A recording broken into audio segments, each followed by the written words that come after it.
आज हामी दुईवटा विषयमा कुराकानी गर्छौँ। एउटा नेपाल भारत सम्बन्ध, नेपाल चीन सम्बन्ध अथवा वर्तमान गठबन्धन बनेपछि यसले कस्तो किसिमको चाहिँ सम्बन्ध राख्छ अन्तर्राष्ट्रिय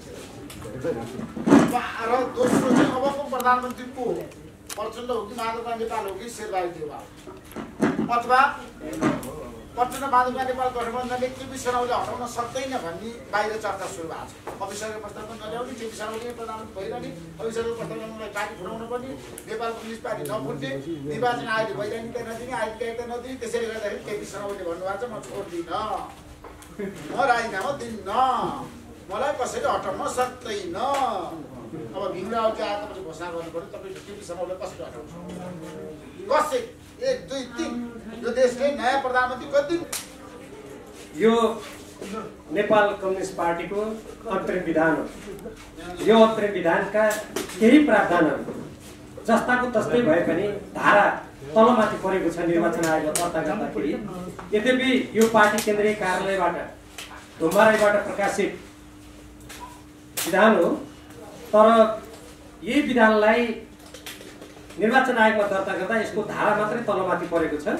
त्यसैले म यो प्रकाशित जुन विधान हो यो विधानका केही कुराहरू म धेरै विस्तृत रूपमा होइन कि संक्षेपमा यहाँसँग केही कुराहरू राख्न चाहन्छु, जसले गर्दा नेपाल कम्युनिस्ट पार्टी नेकपाको अहिलेको आन्तरिक विवादमा आधिकारिक कुन पार्टी हो, यसको आधिकारिकता कसरी स्थापित हुन्छ भन्ने सम्बन्धमा यहाँहरू मार्फत नेपाली जनता र सरकारवाला सबै निकाय अङ्गहरूलाई पनि स्पष्ट हुनेछ। यो विधानको धारा 18 मा केन्द्रीय कमिटीको व्यवस्था छ। यो केन्द्रीय कमिटीको व्यवस्था भएको ठाउँमा केन्द्रीय कमिटी आगामी एकताको राष्ट्रिय महाधिवेशनसम्मका लागि पार्टीको सर्वोच्च संस्था हुनेछ भनेको छ। अर्थात् राष्ट्रिय महाधिवेशन नभएको बेलामा केन्द्रीय कमिटीका निर्णयहरू यो पार्टीको प्रयोजनको लागि अन्तिम हुन्छन्। यही धाराको घको 1 मा हाम्रो पार्टीमा 2 अध्यक्ष, 2 वरिष्ठ नेता, 1 प्रवक्ता र 1 महासचिव सहित 441 सदस्य केन्द्रीय कमिटी हुनेछ भनेर लेखिएको छ। यो कुरालाई निर्वाचन आयोगले मानिसकेको छ। यद्यपि पछि गएर हाम्रो पार्टीले एकजना उपाध्यक्ष थपे तापनि त्यो कुरा निर्वाचन आयोगमा दर्ता नहुँदासम्म त्यो मान्य हुँदैन। अर्थात् उपाध्यक्ष थपिए पनि केन्द्रीय कमिटीको सदस्य संख्या 441 नै हुन्छ। केन्द्रीय कमिटीको अधिकार र कर्तव्य देहाय बमोजिम हुनेछ भनेको छ। म अरू यसका अधिकारहरू म पढ्न गइरहेको छैन। त्यसको उहाँको 1 मा भनेको छ आफू मध्येबाट अध्यक्ष सहित पदाधिकारी, सचिवालय, स्थायी कमिटी र पोलिट ब्युरोको निर्वाचन गर्ने। अर्थात् केन्द्रीय कमिटीलाई अध्यक्ष चुन्ने, हटाउने पूर्ण अधिकार छ। अब त्यसपछि अध्यक्षका काम कर्तव्य अधिकार के हुन् भन्ने सम्बन्धमा त्यही धारा 18 को झको अरू यहाँ कामहरू के हुन् भन्ने छ। तर यो अहिले केपी शर्मा ओली पक्षधरहरूबाट 1 नम्बर र 2 नम्बरको अध्यक्षको नक्कली कुरा गरिएको छ। त्यो नक्कली कुरा यो पार्टीको विधानमा देखाउन म चुनौती दिन्छु। तर यहाँ के लेखेको छ, झको 7 मा हेर्नुहोस्, दुवै अध्यक्षले राष्ट्रिय परिषद, केन्द्रीय कमिटी, पोलिट ब्युरो, स्थायी कमिटी र केन्द्रीय सचिवालयको बैठकको संयुक्त रूपमा वा आपसी सल्लाहमा 2 मध्ये 1 ले वा बैठकमा 1 जना मात्र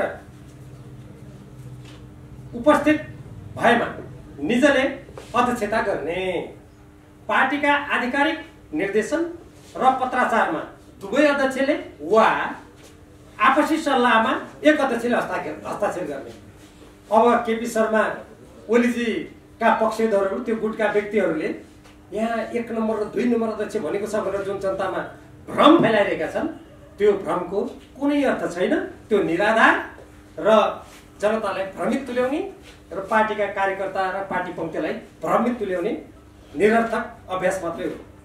अब कसले निर्णय गर्ने त, कसरी निर्णय गर्ने? अहिले यहाँहरू धेरै जस्तो सञ्चार क्षेत्रमा क्रियाशील व्यक्तिहरू र कतिपय बुद्धिजीवीहरूले पनि यसको निर्णय प्रक्रिया के हो भन्ने बारेमा विभिन्न छलफलहरू गरेको म देख्छु र यो अनुशासनको कारबाही कसरी हुन्छ भन्ने बारेमा पनि म अलिकति भन्नुला। पहिले यसको निर्णय प्रक्रियाको बारेमा म भन्न चाहन्छु। धारा 59 मा बैठकको व्यवस्था छ। यो बैठकमा केन्द्रीय कमिटीको 6 महिनाभित्र बस्नुपर्ने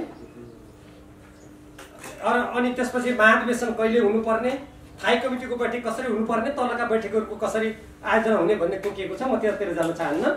र यसको कको 4 मा कमिटीका 25% सदस्यहरूले लिखित रूपमा बैठकको माग गरेमा अनिवार्य रूपमा यो विभिन्न कमिटीका बैठक कहिले कहिले बोलाउने भन्ने छ। जस्तै केन्द्रीय कमिटीको बैठक 1 महिनाभित्र र मातहत कमिटीको बैठक 15 दिनभित्र बोलाउनु पर्ने यहाँ व्यवस्था छ। अब यहाँहरूलाई म धारा 60 तर्फ ध्यान आकर्षित गराउन चाहन्छु। धारा 60 मा शीर्षकै लेखेको छ बहुमतको निर्णय पार्टी निर्णय। अनि तल लेखिएको छ एकताको राष्ट्रिय महाधिवेशन अधिवेशन र बैठकहरूमा सबै विषयहरूमाथि छलफल गर्दा जनवादी प्रक्रिया अपनाइनेछ। त्यो जनवादी प्रक्रिया भनेको के हो त्यो यहाँ लेखेको छ। म त्यसलाई पनि संक्षेपमा मात्रै भन्नेछु।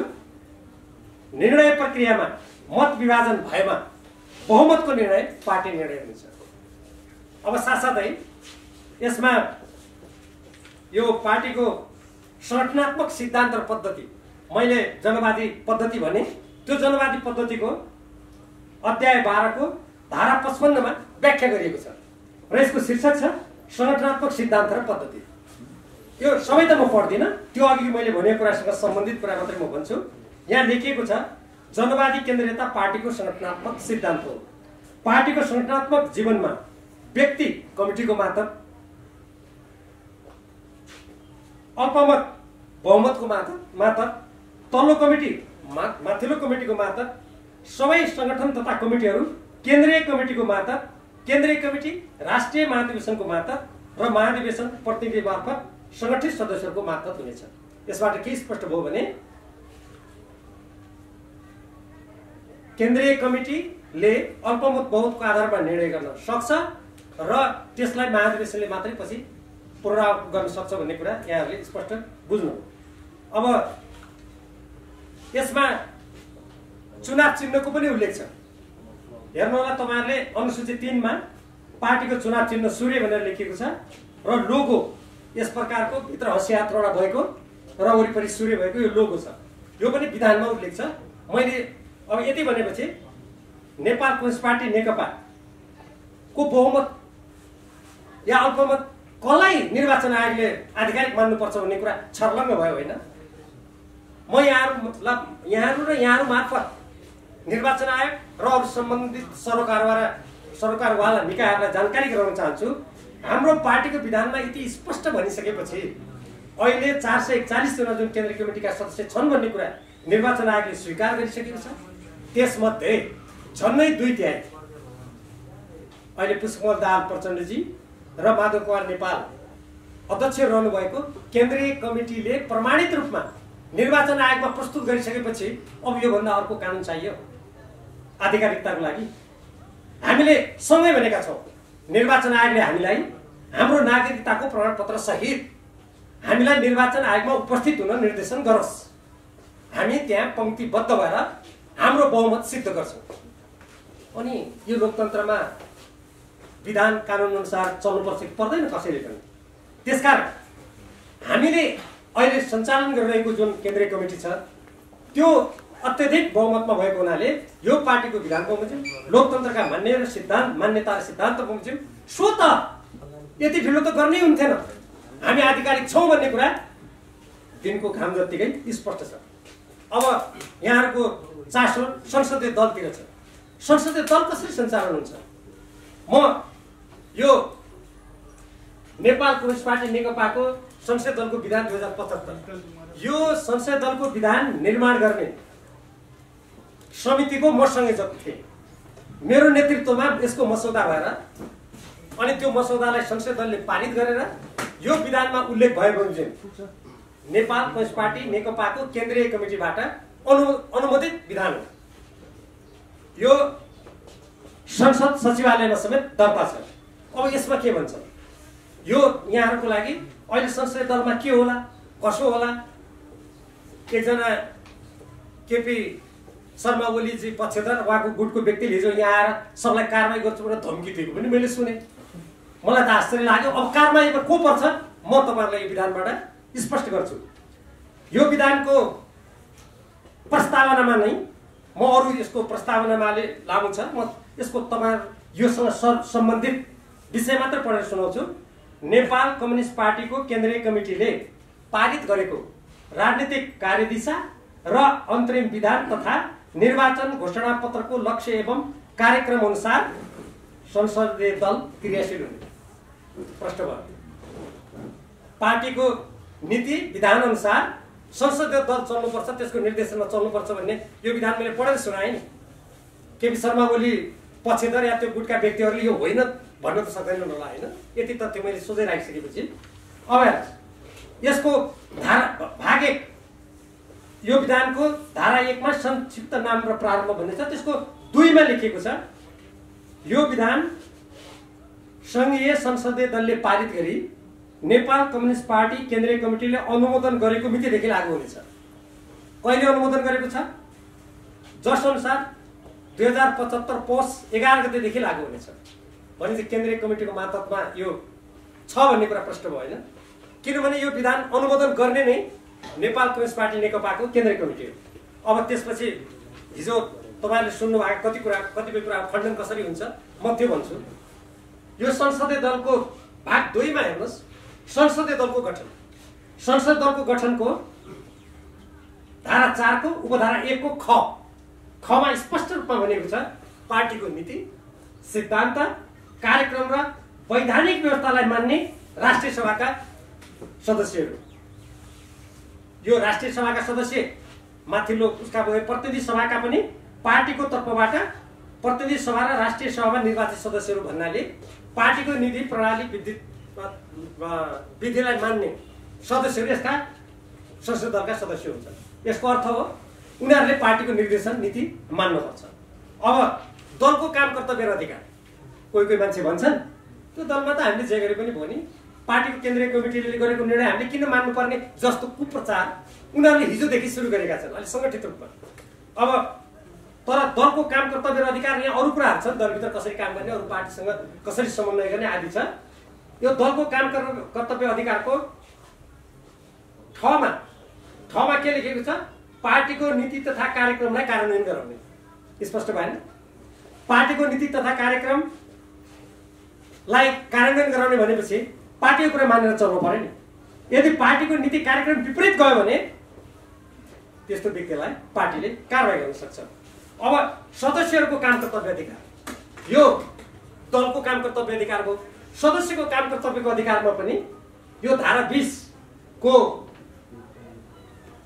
घमा पार्टी तथा दलको निर्णय कार्यान्वयनको लागि सक्रिय रहने, पार्टीको निर्णयलाई कार्यान्वयनको लागि सक्रिय रहने कुरा स्पष्ट भनेको छ। अब यसमा यो बोर्डको गठन गर्ने व्यवस्था छ।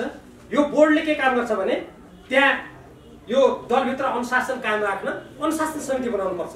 तर हाम्रो केपी शर्मा ओलीजीले के गर्नुभयो? उहाँलाई यो विधि प्रणाली कानुन मिच्ने बानी पर्या हुनाले अहिलेसम्म बोर्ड गठन गर्नु भएन।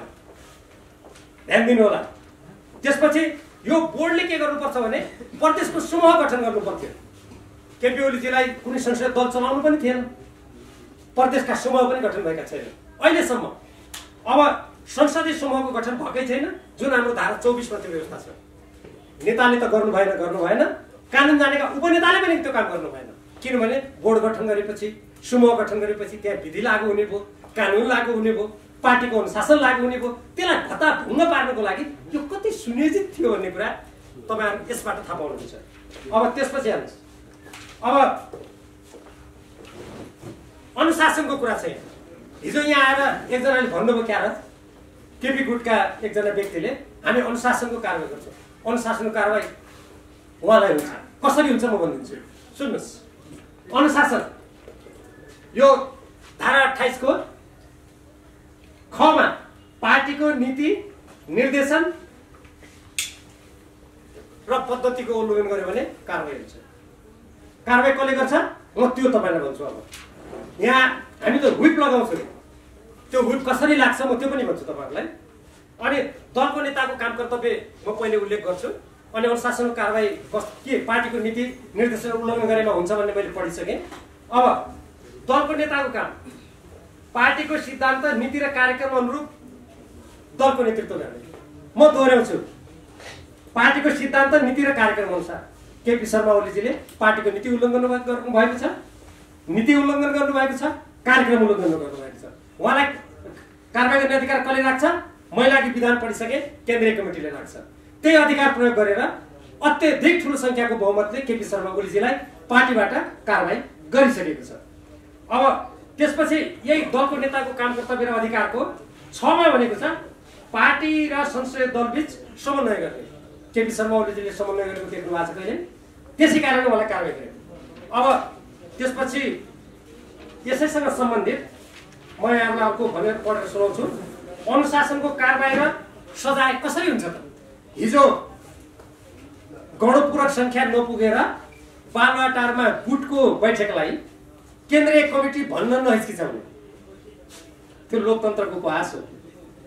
त्यस्तो व्यक्तिबाट म प्रमुख सचेतक भए भन्नेले यहाँ सबैलाई के भन्नुभएको छ भने कारबाही गर्छु भनेर, मैले त्यसो भन्दा तर्सिहाल्छन् कि भनेर उहाँले यहाँ धम्की दिनुभएछ। अब जुन विधानको आधारमा उहाँले कारबाही गर्छु भनेर यहाँ भ्रम सिर्जना गर्न खोज्नु भएको छ, यो विधानको धारा अघि अनुशासनको मैले पढिहालेँ, पार्टीको नीति कसरी मान्नुपर्छ। यसको धारा 30 को म पढेर सुनाउँछु। घ दलको सदस्यता निश्चित अवधिको लागि निलम्बन गर्न सकिन्छ। निलम्बन चाहिँ गर्न सकिने भयो होइन, त्यो दलभित्रै सकिन्छ।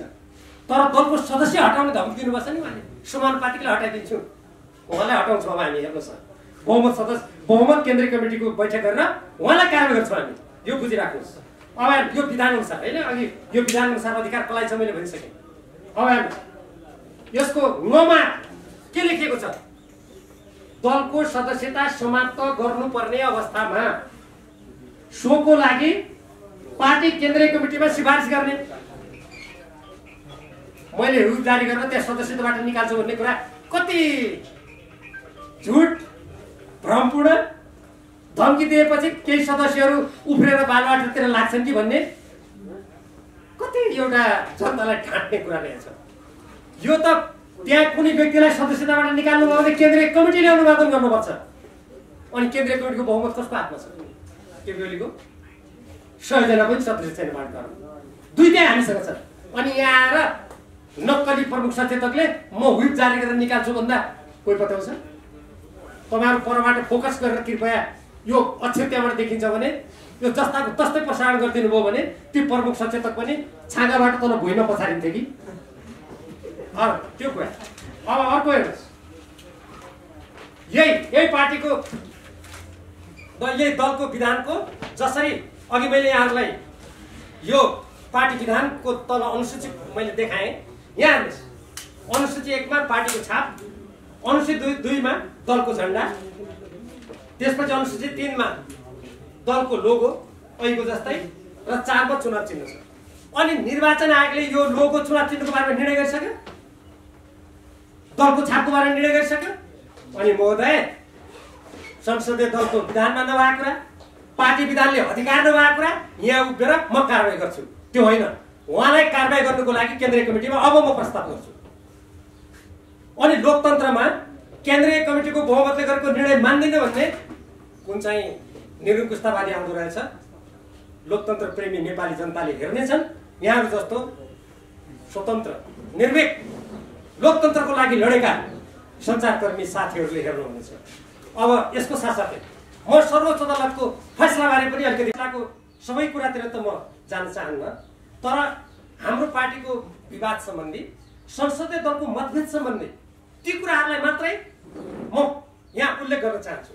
यद्यपि मेरो धृष्टता के होइन भने यहाँहरूले पढ्नु भएको छैन भन्ने मेरो धृष्टता होइन। मैले यहाँ केही व्यक्तिहरूले भ्रम सिर्जना गरेर कारबाही गर्छु, हामी प्रधानमन्त्रीमा बसिरहन्छौँ भन्ने जस्ता अलोकतान्त्रिक, स्वेच्छाचारी, निरङ्कुशतावादी विचारहरू प्रवाह गरेको हुनाले ती व्यक्तिहरूका त्यस्ता भनाइ कति पाखण्डपूर्ण छन्, कति अलोकतान्त्रिक छन्। कति स्वेच्छाचारी छन् भन्ने कुराको पुष्टि गर्नको लागि मात्रै मैले सर्वोच्च अदालतका केही फैसलाका केही वाक्यहरू यहाँ उद्धृत गर्न मात्रै मैले चाहेको।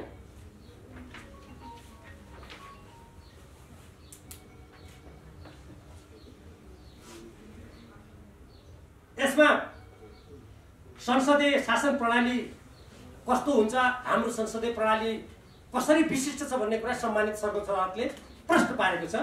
सर्वोच्च अदालतले यस बिचमा हामी जुन सञ्चार क्षेत्रमा, बौद्धिक क्षेत्रमा वा नागरिक समाजको बिचमा, जनताको बिचमा जे विषय छलफल गर्थ्यौँ यो के होला भनेर त्यो सम्पूर्णको प्रश्नको उत्तर सम्मानित सर्वोच्च अदालतले दिएकै छ। हामीले धन्यवाद दिनुपर्छ, किनभने हाम्रा सबै उत्तर प्रश्नहरूलाई अदालतले प्रश्न पारिदिएको छ। अब यसै अनुसार यहाँ एउटा वाक्य त कस्तो छ भने म यो पढेर सुनाउन चाहन्छु। संविधानमा रहेका सीमा बन्देज अनुसारको कारण आइपरेको अवस्थामा बाहेक संसदीय प्रणालीको आधारभूत मूल्य, मान्यता तथा अभ्यासको आधार ग्रहण गरी अन्य विकल्प हुँदाहुँदै कसैको इच्छा वा आत्मनिष्ठ रूपमा देखिएको आवश्यकताका आधारमा आवधिक चुनाव बाहेकको अवस्थामा जनतालाई समेत आर्थिक दायित्व पर्ने गरी प्रतिनिधि सभा विघटन गरिनु संविधानको मर्म र उद्देश्य नहुँदा त्यस्तो कार्य संविधान सम्मत हुँदैन। हाम्रा प्रधानमन्त्रीजी देशलाई आर्थिक भार बिहोर्ने, संविधान विपरीत काम गर्न कति अगाडि बढ्नु भएको रहेछ भन्ने कुरा यो फैसलाले स्पष्ट गरेको छ होइन। अब उहाँ संसदीय दलमा त्यो गर्न खोज्दै हुनुहुन्छ, तर जसरी सम्मानित सर्वोच्च अदालतले यो फैसलाबाट उहाँको काम असंवैधानिक भनेर स्पष्ट भाषामा भन्यो, यो दलको विधानले पनि उहाँ र यसको अपव्याख्या गर्ने उहाँले नियुक्त गरेका को छन् उहाँहरूलाई यस्तै जवाब प्राप्त हुनेछ। अब यसको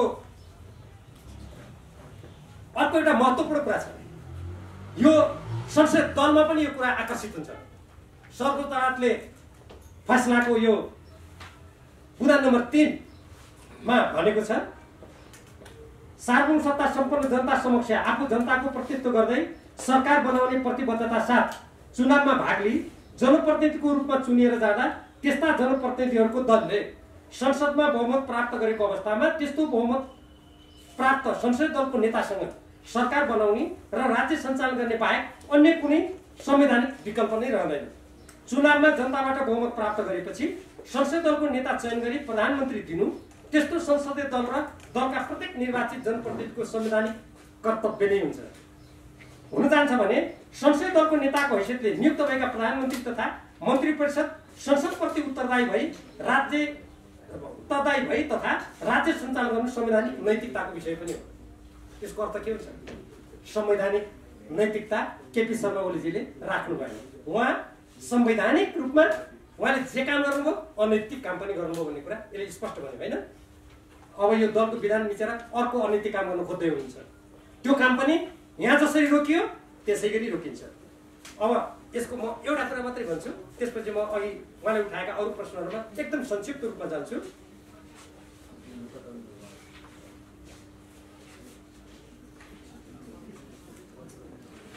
सरकार असीमित अधिकार राख्दैन, त्यसले संविधान अन्तर्गत काम गर्नुपर्छ, कानुन अन्तर्गत त्यो कानुनको अधीनमा उसले बस्नुपर्छ र राज्य शक्तिको विभिन्न अङ्गमा शक्ति र अधिकार समेतको पृथकीकरण र जनताप्रति उत्तरदायी सरकार सञ्चालन सम्बन्धी मान्यतालाई आत्मसात गरेको हुन्छ।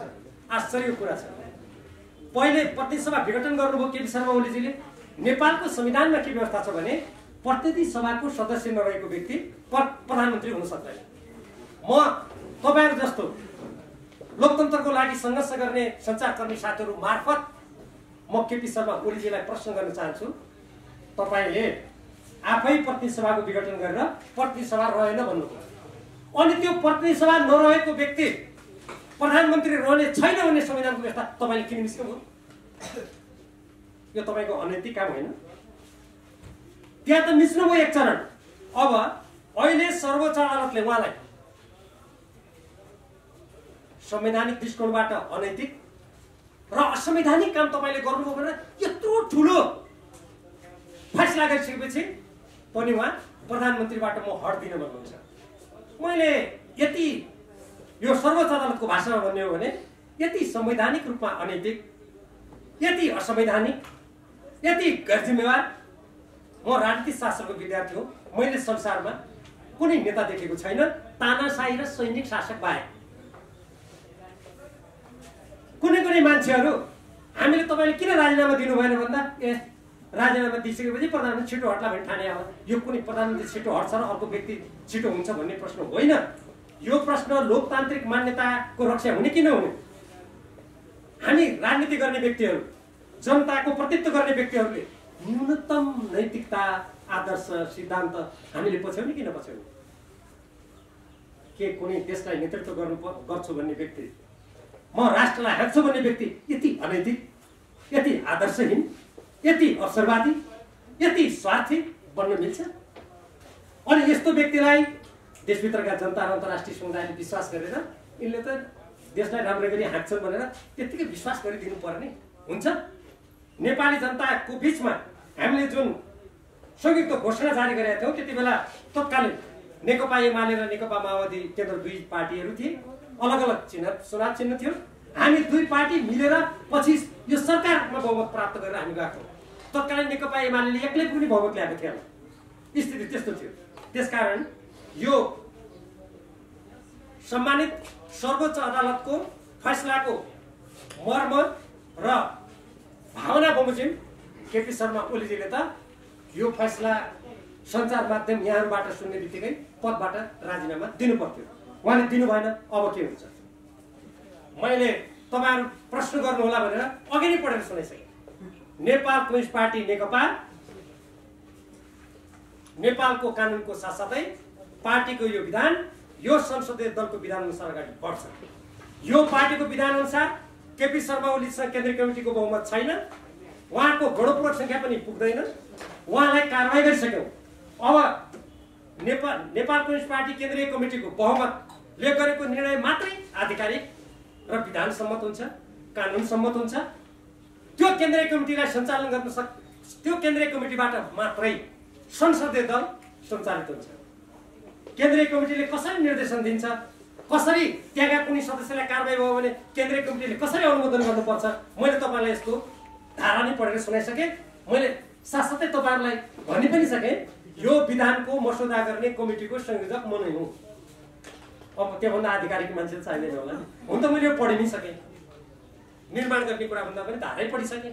त्यसकारण यहाँ आएर कसैले चाहे केपी शर्मा ओलीजी हुनुहोस्, चाहे उहाँका कोही उपनेता हुनुहोस्, कोही सहनेता हुनुहोस्, कोही सहायक नेता हुनुहोस्, कोही निवासीय नेता हुनुहोस्, कोही ननिवासीय नेता हुनुहोस्, कोही प्रमुख सचेतक, प्रधान सचेतक, जे संज्ञा दिनुपर्छ या 1501 केपी शर्मा ओलीजीकै भाषामा निर्वाचन आयोगले अस्वीकार गरेका सडक छाप केन्द्रीय सदस्य हुनुहुन्छ।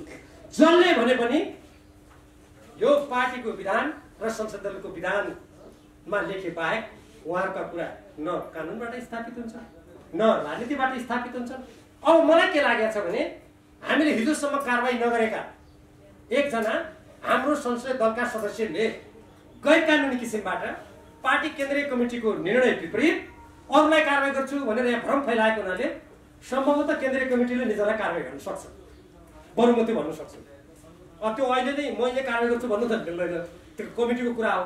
तर यस्तो भ्रम फैलाएर अहिले हाम्रो लोकतान्त्रिक प्रक्रियालाई अगाडि बढाउने कुरामा बाधा खडा गर्ने र जसले हिजो मैले अघि पढिसकेँ पार्टीको अनुशासन उल्लङ्घन गर्ने बापत कारवाहीमा परेका प्रधानमन्त्री केपी शर्मा ओलीजीका गलत क्रियाकलापलाई अझ सोच्याउने, रूपान्तरण गर्ने र नेपाली जनतालाई विश्वस्त तुल्याउने बाटोमा जानुको सट्टा सञ्चार माध्यममा आएर भ्रम फैलाएर नेपाल कम्युनिस्ट पार्टी नेकपाका संसदीय दलका सदस्यहरूलाई धम्क्याउने, झुट्टा भ्रम सिर्जना गरेर भ्रममा पार्न खोज्ने काम गरेको देखिँदा केन्द्रीय कमिटीले त्यस्तालाई कारवाही गर्न पनि सक्छ र त्यो शक्ति, त्यो संख्या नेपाल कम्युनिस्ट पार्टी नेकपा केन्द्रीय कमिटीसँग छ।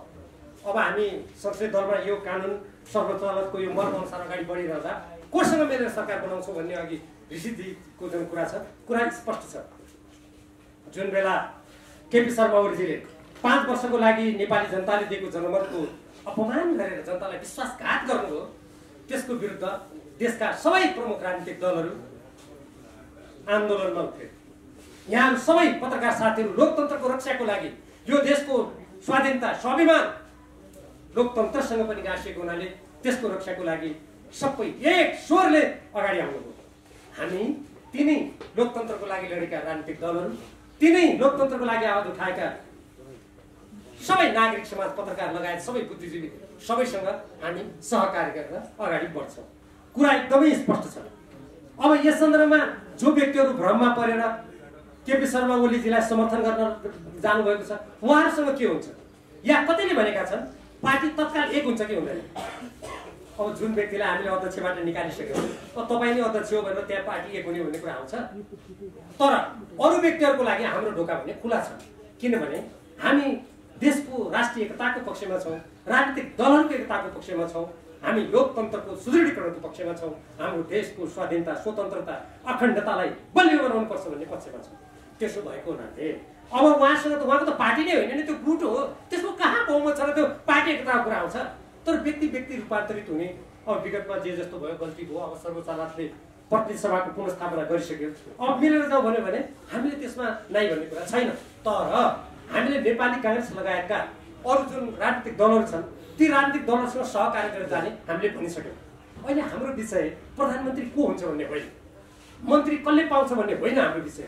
हाम्रो विषय के हो भने जुन सर्वोच्च अदालतले यत्रो ठुलो फैसला गरेर प्रतिनिधि सभाको पुनर्स्थापना गरेर केपी शर्मा ओलीजीले देशलाई ठुलो सङ्कटको भुमरीमा जुन पार्न खोज्नुभएको थियो, त्यसबाट जोगाउन सक्ने हामीलाई एउटा अवसर प्राप्त गरिसकेपछि अब त्यसको लागि अग्रसर हुने प्रमुख विपक्षी दल नेपाली काङ्ग्रेस अनि समाजवादी जनता दल, अरू राजनीतिक दलहरू, सबै नागरिक समाजलाई हामी उहाँहरूसँग सहकार्य गर्न चाहन्छौँ। हाम्रो पार्टीलाई हामी कुनै प्रधानमन्त्री हुने, मन्त्री हुने हतारो छैन।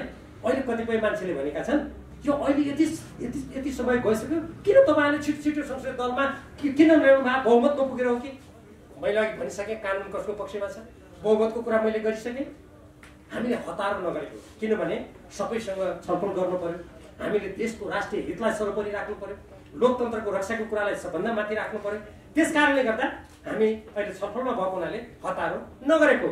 तर यसमा अब केपी शर्मा ओलीजीलाई फेरि पार्टी अध्यक्ष मानेर अनि ल तपाईँ त अध्यक्ष ठिकै छ, तपाईँले यो लोकतन्त्रमाथि घात गरे पनि, जनतामाथि विश्वासघात गरे पनि तपाईँ महान हुनुहुन्छ भनेर जाने स्थिति अहिले छैन। त्यसमा यहाँ प्रश्न हुनुभयो हुन्छ। तर म यहीँबाट अरू राजनीतिक दलहरूलाई पनि के आह्वान गर्न चाहन्छु भने हामीले जो लोकतन्त्रको रक्षाको लागि, संविधानको रक्षाको लागि दुई पटक संविधान सभाबाट त्यत्रो मूल्य चुकाएर नेपाली जनताका प्रतिनिधिहरूले बनाएको संविधानको रक्षाको लागि हामी एक भएर एउटै स्वरबाट अगाडि बढिसकेपछि अब त्यसलाई कार्यान्वयन गर्ने र आगामी लोकतान्त्रिक प्रक्रियालाई सहज, स्वाभाविक, संवैधानिक प्रक्रियाबाट अगाडि बढाउने कुरामा पनि हामी एक भएर छौँ भन्ने हाम्रो स्पष्ट धारणा छ। आगामी दिनमा हामी त्यसमा छलफल गर्नेछौँ र त्यो छलफल अनुसार हामी निष्कर्ष निकाल्नेछौँ। अब यहाँनिर उहाँले प्रश्न गर्नुभएको थियो हाम्रो पार्टीका अध्यक्ष द्वय प्रधानमन्त्री हुने कि नहुने। उहाँहरूले हामी प्रधानमन्त्री हुन्छौँ भनेर दाबी गर्नुभएको छैन, अरू हामीले पनि गरेका छैनौँ। तर प्रधानमन्त्री को बन्न सक्छ भन्ने कुरा त सहमतिबाट जो पनि बन्न सक्ने हो। प्रतिनिधि सभामा काम गरेका अनुभवी, यो देशलाई एउटा निर्दिष्ट दिशातिर लान सक्ने जो पनि व्यक्ति हुन सक्ने हो नि। तर हामीले भनेका छौँ त्यसको पूर्व शर्त के हो भने हाम्रो संविधानको मर्यादा, लोकतन्त्रको रक्षा, हाम्रो राष्ट्रिय हितको रक्षा र नेपाली जनताका आकांक्षा र भावनाहरूलाई परिपूर्ति गर्ने दिशातर्फ हामी स्वाभाविक लोकतान्त्रिक परिपाटीबाट अगाडि बढ्नुपर्छ। यो हाम्रो मान्यता छ। र पत्रकार साथीहरू, मैले हाम्रो पार्टीभित्रका केही सन्दर्भ, सरकारसँग सम्बन्धित केही सन्दर्भ बारेमा उल्लेख गरेँ। यहाँहरूका कुनै प्रश्न जिज्ञासा छन् भने म त्यसबारेमा आफ्नो धारणा राख्नेछु। त्यसको लागि म यहाँहरूलाई ती कुरा केही छन् भने राखिदिनुको लागि हार्दिक आमन्त्रण गर्दछु। तपाईँहरूले जनतालाई आन्दोलन गर्नुभयो यो सरकारको विरुद्ध, त्यसपछि ट्याक्सी चलायो, उता तेलहरू खाने यो, र अहिले लास्टमा अन्तिममा आएर चाहिँ यो चाहिँ विदेशीलाई कम्फर्टेबल सरकार बनाउन, एनसिसी पास गर्न मात्रै हो कि जस्तो कुराहरू आउन थालिसक्यो। यसमा चाहिँ तपाईँको के छ?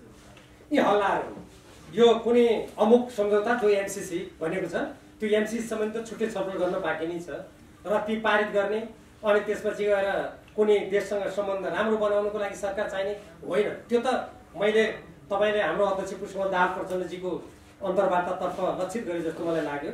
उहाँले एमसिसीको बारेमा त त्यहाँ केही उल्लेख गर्नुभएको छैन। उहाँले के भन्नुभयो भने सबै राजनीतिक दलहरू मिलेर हामी गयौँ भने, सबै पार्टी गयौँ भने हाम्रो लोकतान्त्रिक प्रणाली पनि अगाडि बढ्छ, हाम्रो भारत चीन लगायत अरू देशसँगको सम्बन्ध कायम गर्न राम्रो गर्नलाई पनि हामीले मद्दत गर्छ। अब सबै राजनीतिक दलहरू हाम्रो राष्ट्रिय हितमा एकताबद्ध भएर गयो भने त अन्तर्राष्ट्रिय जगत त्यसै हाम्रो बाटोमा गइहाल्छ नि त। अनि हाम्रो जुन स्वतन्त्र परराष्ट्र नीति छ त्यो त्यसै बलियो हुन्छ। त्यो अर्थमा म कसैले ल्याएपछि अनि अर्को कुनै देशको कार्यसूची अनुसार हामी जानुपर्छ भन्ने अर्थमा होइन। त्यसरी नै बुझ्न म आग्रह गर्न चाहन्छु। जहाँसम्म अर्को आन्दोलनको तपाईँको सन्दर्भ छ ट्याक्सी जलाएको, मलाई त के लाग्छ भने त्यो ट्याक्सीमा आगो लगाउने पनि त्यो साइबर अपराधीहरू हुन् जस्तो लाग्छ मलाई। किनभने यो सरकारले पक्रेर कारवाही गरोस् न त। यदि मलाई थाहा छैन, म त्यही टोखामा बस्ने व्यक्ति, हाम्रो पार्टीको कुनै कार्यकर्ता कुनै पनि व्यक्तिले त्यहाँ त्यो जलाउने ध्वंस गर्ने हाम्रो पार्टीको नीति पनि थिएन, त्यहाँ कोही गएको पनि थाहा छैन मलाई, जबकि मलाई त्यही इलाकामा खटाएको थियो। त्यसकारण म यहीँबाट भन्न चाहन्छु, यदि सरकारले ती व्यक्तिहरूलाई तुरन्त गिरफ्तार गरेर कारवाही गर्दैन भने त्यो जलाएर हाम्रो आन्दोलनलाई बदनाम गराउने प्रधानमन्त्री केपी शर्मा ओलीका कोही साइबर स्याल भन्छन्, कोही साइबर अपराधी भन्छन्। मैले साइबर अपराधी भन्ने गरेको छु किनभने त्यहाँबाट जताभावी बोलिन्छ। त्यो हाम्रो त्यसमा कोही छैन। जहाँसम्म तपाईँले जनतालाई असुविधा भयो भन्नुभयो, त्यो चैत्र 10 गते केपी शर्मा ओलीजीले त्यो देशमा कोरोनाको महामारी भयो भनेर एक दिनपछि हुने त्यो परीक्षा पनि बन्द गरिदिनु भयो र पार्टीमा कहीँ छलफल गर्नु भएन, राजनीतिक दलसँग कुनै परामर्श गर्नु भएन। उहाँले हामी सबै घरमा बस्यौँ, तपाईँले एक दिन बन्दको कुरा असुविधा भएको कुरा भन्नु कति असुविधा हो। र वैशाख महिनामा उहाँले के गर्नुभयो त भने राजनीतिक दल सम्बन्धी कानुनलाई अध्यादेशबाट संशोधन गरेर पार्टी फुटाउनु खोज्नुभयो। ल हेर्नुहोस्, पार्टी फुटाउनु खोज्नुभयो र त्यसपछि बालुवाटारमा हामीलाई मास्क नलाउँदा प्रहरी लगाएर गिरफ्तार गर्ने बाटोबाट खुला हावामा पनि बालुवाटारमा गुटका पनि ठेकेर थाल्नुभयो। त्यसकारण यो हामीले एक दिन लोकतन्त्रको पक्षमा जनतालाई अलिकति असुविधा त भयो, तर केपी ओलीले त्यो गरेको कामको तुलनामा जनताले एक दिन लोकतन्त्रको लागि कष्ट उठाइदिनु भयो, म धन्यवाद दिन्छु। त्यो हाम्रो आशय होइन, अरू केही छैन। यहाँले प्रधानमन्त्री केपी शर्मा ओलीलाई कारबाही गरिसकेको र बाँकी कारबाही संसदीय दलबाट गर्ने र प्रधानमन्त्री हटाउने कुरा गर्नुभयो। राष्ट्रपति विद्यादेवी भण्डारीमाथि कारबाही गर्नु चाहिँ गर्नुहुन्छ। अहिले प्रधानमन्त्रीको प्रसङ्ग हाम्रो अगाडि छ, किनभने कुनै पनि राजनीतिक प्रसङ्ग जुन बेला जे आयो त्यसैमा पार्टीहरूले प्रवेश गर्छ। त्यसकारण अहिले हामी केवल प्रधानमन्त्रीजीले जसरी अलोकतान्त्रिक असंवैधानिक काम गर्नुभयो, देशलाई सङ्कटतर्फ धकेल्नुभयो र अहिले सर्वोच्च अदालतले यत्रो फैसला गरिसक्दाखेरि पनि त्यसको मर्मको अवज्ञा गरेर म त प्रधानमन्त्री नै रहिरहन्छु भनेर उल्टो लोकतन्त्र प्रेमी जनतालाई ललकारले दृष्टता गरिरहनु भएको छ। त्यसकारण अहिले हाम्रो प्राथमिकतामा त्यही कुरा छ। त्यो कुराले एउटा निकास पाएपछि अरू विषयमा के हुनेछ भन्ने कुरा भविष्यमा यहाँहरूसँग हामी कुरा गर्दै गरौँला। अब सांसद खरिद बिक्रीको क्रम सुरु भयो, तसर्थ गेम बल्ल सुरु हो भनेर प्रधानमन्त्रीले भन्नुभएको छ। यो खरिद बिक्रीको क्रममा तपाईँहरू जित्न सक्नु होला? तपाईँहरूसँग त त्यति धेरै पुँजी नहोला नि। यो मलाई के लाग्छ भने नि, देशको प्रधानमन्त्रीले नेपाली जनताले आफ्नो सार्वभौम सत्ता अभ्यास गर्नु भनेर निर्वाचित गरेर पठाएका सांसदहरूलाई उहाँहरूको किम्बेज सुरु भयो भन्नु, योभन्दा सांसदहरूको अपमान, लोकतन्त्रको अपमान र देशको अपमान केही पनि हुन सक्दैन। योभन्दा बढी यदि उहाँले त्यो भन्नुभएको भने मैले सांसदहरूको खरिद बिक्रीको लागि प्रक्रिया आरम्भ गरेँ भन्ने निकृष्ट कुरा उहाँले गर्नुभएको होला। हामी देशको जनताले चुनेका प्रतिनिधि सभाका सदस्यहरूको किनबेच हुन्छ भन्ने कुरा कामको त पुरै छोड्नुहोस्, हामी कल्पना दिमागमा पनि हाम्रो आउँदैन। तर केपी ओलीको दिमागमा त्यस्तै कुरा आउँदो रहेछ। पत्रकार साथीहरूले मूल्याङ्कन गर्नुहोस्, उहाँ कस्तो प्रधानमन्त्री। डाक्टर साहब, रघुजी पन्तले कुमारलाई लगाएको आरोपको कुरा के भन्छ? मैले रघुपन्तजीले के आरोप लगाउनु भएको छ त्यो थाहा छैन मलाई। देखाएर संसद बनेको भन्ने आरोप खोइ त्यो उहाँलाई नै सोध्नुहोस्। मैले किनभने कुनै पनि कुरा नि सप्रसङ्ग मैले हेर्नुपर्छ होइन, मैले उहाँको त्यो सप्रसङ्ग हेरेको छैन। फेरि अरू कुनै व्यक्तिले दिएको अभिव्यक्तिको बारेमा उहाँलाई नै सोध्नु अलिक राम्रो होला कि। डाक्टर संसदीय दलमा तपाईँहरूको क्षमाको अवस्था के हो, कस्तो छ अवस्था? संसदीय दलमा तपाईँहरूको जुन क्षमा छ नि माधव नेपाल प्रचण्डसम्मको, त्यसको अवस्था कस्तो छ, कतिको मजबुत हुनुहुन्छ? मैले अघि धेरै लामो व्याख्या गरेँ। छोटोमा केन्द्रीय कमिटीमा कस्तो स्थिति छ, थाई कमिटीमा 2/3 छ, केन्द्रीय कमिटीमा झन्डै 2/3 छ। संसदीय दलमा त हामीले बहुमत प्राप्त गरेर त्यो कुरा अगाडि जान हामी अगाडि बढ्न थाल्यौँ भनेर त केपी ओलीले हतपत्त प्रतिनिधि सभा विघटन गर्नुभयो। ती सबै कुराहरू चित्र स्पष्ट छन्। तर अहिले मैले अघि निर्वाचन आयोगले जुन यो अड्काइराखेको छ यति घाम जत्तिकै छर्लङ्ग भएको विषयलाई त्यहाँ यसका वैधताका कुराहरू के अड्केको हुनाले हामी कानुन वैधता लोकतान्त्रिक प्रणाली यी सबै कुरालाई कसरी मिलाएर लैजाने भन्ने मात्रै हामी प्रतीक्षामा छौँ। अहिले भर्खर साथीले पनि उठाउनु भयो कि सांसद किनगेजको कुरा अहिले एकदम चलिरहेको छ, त्यसले गर्दा के हुन्छ? यी विशाल भट्टराईले भन्नुभयो हामीसँग 100 जना सांसद छ, बढी 100 बढी 100 भन्दा बढी छ। हामी जसरी तपाईँहरूसँग कति छ अहिले सम्झिदार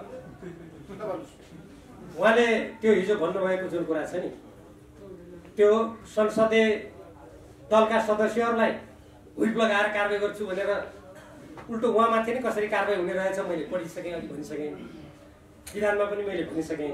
उहाँले त्यो 100 जना छ भने चाहिँ त्यो हो कि क्या हो 100 जना, म पनि त्यतै लाग्यो कि भने कसैको मनमा आउला भनेर उहाँले गरेको त्यो कुप्रचार मात्रै। ल उहाँसँग 100 जना छन् भने लाइन लगाएर देखाउनुहोस् न, म चुनौती दिन्छु, देखाउनुहोस् त ल को रहेछ। उहाँहरूसँग छैन भने तपाईँहरूसँग कति छ? हामीसँग स्पष्ट बहुमत भएको कारणले त उहाँले प्रतिसभा गठन गर्नुभयो। उहाँले भन्नुभयो होइन, केपी शर्मा ओलीले के भन्नुभयो भने मलाई अविश्वासको प्रस्ताव ल्याएर हटाउन थाले हुनाले प्रतिसभा भङ्ग गरे भन्नुभएको होइन। अनि अविश्वासको प्रस्ताव ल्याएर हटाउनु बहुमत चाहिँदैन। केपी शर्मा ओलीजीकै अनुसार हाम्रो बहुमत भएको हुनाले मैले प्रतिसभा बहुमत हुनलाई नेपाल कम्युनिस्ट पार्टी नेकपाका अहिले 169 पहिले 175 थिए, 169 सदस्यहरू मध्ये बहुमत हुनलाई जति चाहिन्छ त्यसको पर्याप्त संख्या हामीसँग छ। यति बुझ्नुहोस्। सहकार्य गरेर हो पर्याप्त संख्या। सहकारी पार्टीभित्र त हाम्रो सहकारी त सदस्यसँग हुने नै भयो नि। डाक्टर साहब यो निर्वाचन आयोगले चाहिँ यो पार्टीको आधिकारिकता दिनु एकदम ढिलाइ गरिरहेको छ, यसमा के छ कमेन्ट? यो ढिलाइ गर्नु नहुने कुरा मैले अघि भनिसकेँ। हाम्रा कुनै पनि संवैधानिक निकायले कानुन बमोजिम निष्पक्ष स्वतन्त्र रूपमा कानुनको आधारमा निर्णय गर्नुपर्छ। मैले त्यसैले हाम्रो केन्द्रीय कमिटीले कसरी निर्णय गर्छ, अनुशासनको कारबाही कसरी गर्छ, बहुमत संख्या हामी कसरी हामीसँग छ भन्ने कुरा, अनि यसका विधान लोगो कसरी केन्द्रीय कमिटीले निर्धारण गर्छ भन्ने कुरा मैले अघि भनिसकेँ। र कारबाही केपी शर्मा ओलीजीलाई हामीले बहुमतको आधारमा कसरी गर्यौँ त्यो पनि भनिसकेँ। त्यसकारण निर्वाचन आयोग जस्तो स्वतन्त्र निकायले यो विलम्ब गर्नु भनेको यो दुःखद कुरा हो। त्यसकारण निर्वाचन आयोगले तुरन्त निर्णय गर्नुपर्छ।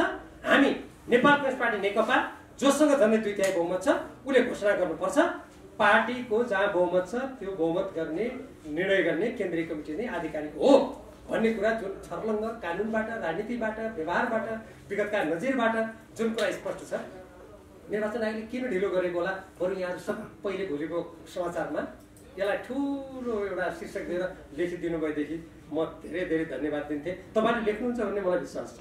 अन्तमा नेकपाको ओली गुटको राजनीतिक भविष्य चकनाचुर भएर सकियो भनेर भन्दा हुन्छ तपाईँ?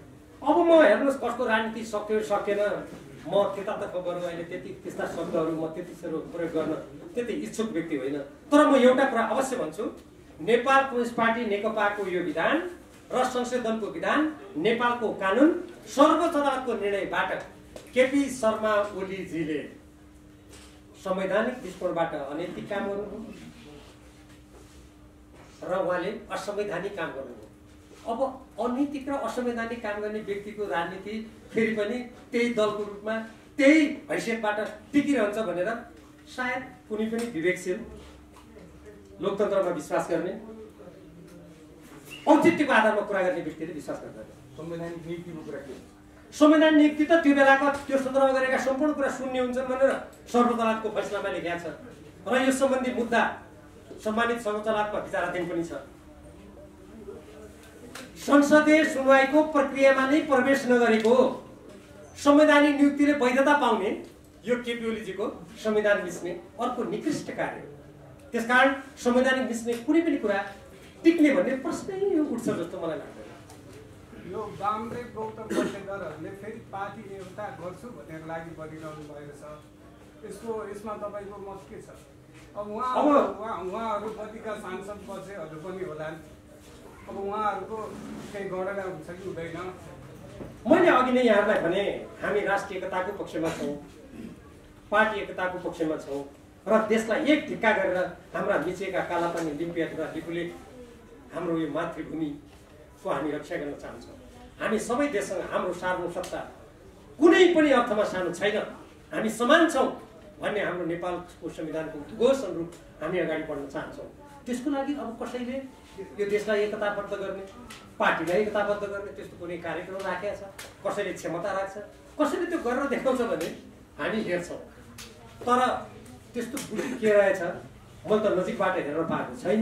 त्यस्तो कुनै बुटी छ भने अब बरु यहाँहरूले सोध्नुभयो भने, तपाईँ भेट्नुभयो भने, मलाई पनि ल्याइदिनु भयो भने म पनि उल्टाइ अर्को त्यसलाई फर्काइ हेर्न धेरै इच्छुक छु। होइन, मैले अघि भने नि एकता भनेको हामीले त सुरुदेखि नै त्यो गरेका छौँ।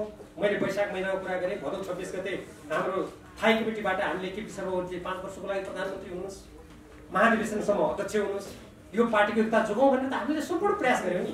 तर केपी शर्मा ओलीलाई त पार्टी नफुटाइ भएन र आधा राति विदेशी गुप्तचर प्रमुखसँग भेटेर त्यस्ता मन्त्रणा नगरी भएन, यो तथ्य हो नि। त्यसकारण उहाँलाई त हामीले पार्टीबाट कारवाही गरिसक्यौँ। अब कारवाही गरिसकेको कुरालाई पनि उहाँ स्वीकार गर्नुहुन्छ र त्यसपछि उहाँ चाहिँ आफूलाई रूपान्तरित गरेर आउनुहुन्छ भने त्यो केन्द्रीय कमिटीले त्यति बेला गर्ने कुरा हो।